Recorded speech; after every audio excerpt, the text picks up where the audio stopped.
Oruç tutanda qüsl vacibdirmi?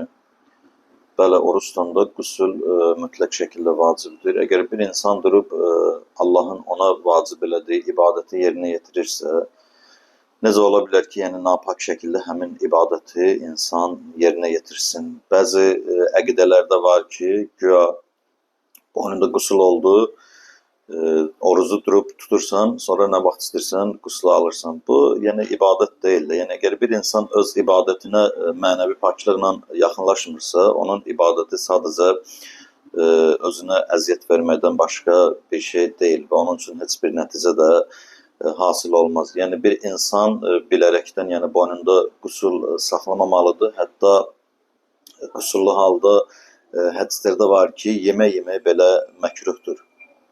Hətta mən oxumuşam, bəzi hədislərdə var ki, heyvanlar belə, məsəl üçün, üzr istəyirəm, yaxınlıqdan sonra boyunlarında qüsul almırlar. Məsəl üçün, oxumuşam, qağayı birbaşa suya kəllə vurur, irtiması qüsul alır. Ördək, məsəl üçün, görsən, su olanda suya girir, olmayanda görsən, qanatlarını sürtür yerə, təyəmmüm eləyir və Allah Quran-ı Kərimdə də açıq-aşkar ayədə deyir ki, Nəhl surəsində heyvanlardan sizə ibrətlər vardır.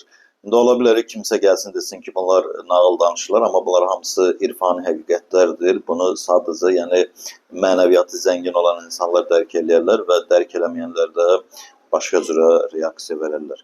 Mütləq şəkildə insan yəni ibadətə duranda öz qüslunu almalıdır və öz ibadətini eləməlidir. İstər namaz üçün olsun, istər oruç üçün olsun. Bəzi əqidələrdə yazırlar ki, yox, bu ancaq qüsul almaq namaz üçündür, oruç üçün deyil, elə bir şey yoxdur. Qüsul almaq bütün ibadətləri yerinə yetirmək üçündür.